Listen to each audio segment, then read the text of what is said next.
thank you to Mr. Vargas for coming over and sharing your thoughts about your experiences and journey.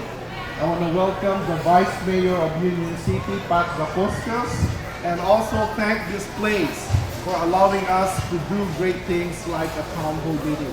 So from the city of Milpitas, maraming salamat sa inyo.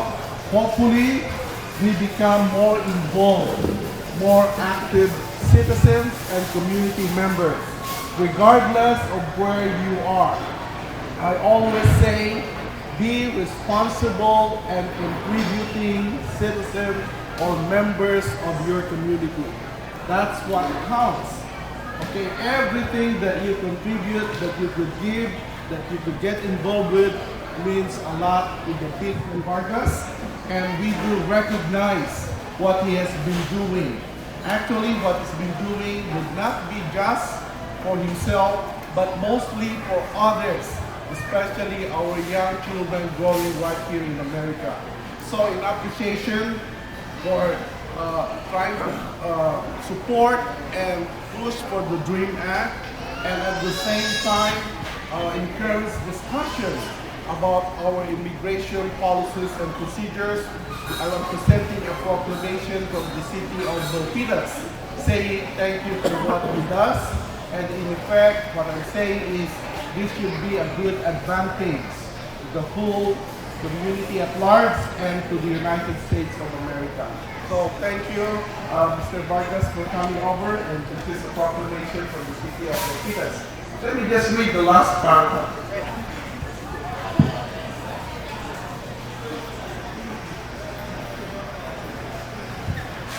And it says here, as mayor of the city of Milpitas and on behalf of our city, we hereby recognize the outstanding work of Jose Antonio Vargas in creating awareness about a broken immigration system and advocating for solutions for comprehensive immigration reform through the DREAM Act. And we recognize his efforts in improving the lives of our communities in America and helping pave the way for future generations. What a great endeavor. So congratulations and thank you. They're both Jose. The names are both Jose. Okay, maybe we'll post for a picture. Oh, okay, great. Or, but some of them are preparing for their Filipino cultural night. So who's going to speak to Mr. Vargas or Kuya Vargas? Kuya. Kuya. Oh, you're Kuya now. Well, Uncle Ben told us last night that he's come here at Simmons. We're having like a big event. So I was expecting like a big celebration or something, but I didn't expect this would be like this. Yeah. So it was really great meeting Jose for like fighting for the immigration and learning about the DREAM Act. And yeah.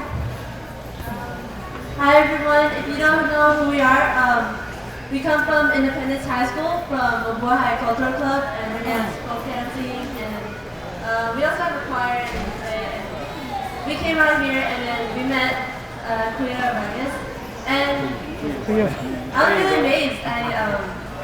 I really liked how comfortable he was with coming out, and that's something that's really hard to do, which not a lot of people can do, and I really respect that. Okay, back. Thank you. About this stage, and I feel like I'm in the Miss Universe pageant or something, like standing up there. I'd rather stand out here. First of all, I really thank Madam Ben for setting this up. This is an incredible endeavor to like. I'm not selling anything. There's no sale going on here. I'm not running for office. I've been traveling, I've been in about 50, I've done 50 events in 10 months. Been in Alabama, been in Iowa, Michigan, all over the country, and I haven't done like you're my people. I'm Filipino, I'm a proud Filipino. And I'm happy to be able to do this event. And the other reason is I have a lot of family here. And by the way, when they say Jose Antonio Vargas, like, my name is Pepeton. That's my nickname, Peton. And when I was growing up, some of my aunts called me Biik, which means piglet, because I was so fat. So that's what I think about. I don't think about this being Jose Antonio Vargas guy. I don't think what I've done is courageous. I don't consider myself a hero. I'm not a leader. I'm not an organizer. I'm merely asking some very uncomfortable questions. And I merely want us to have an actual conversation around this issue. And I want us, more importantly, to connect the dots of why people like me are here, and more importantly, why all of us are here. I came to this country when I was 12. This was in 1993. And I got here because my grandparents, my lola, were petitioned by my grandfather's sister, who's here. She's the reason why I got here. Like most families, people are petitioned and sponsored, right? That's how most of us get here. And I don't know if you know this, Filipino Americans are the third largest immigrant group in this country. It's Mexicans, Chinese, and then Filipinos.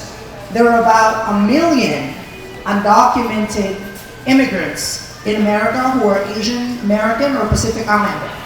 And the greatest percentage of the 1 million are Filipinos.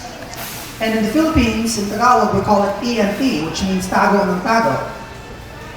The problem is, I'm not hiding it. And I think for a lot of Filipinos, this is we're not supposed to talk out loud about PNP. We're supposed to just be quiet about it.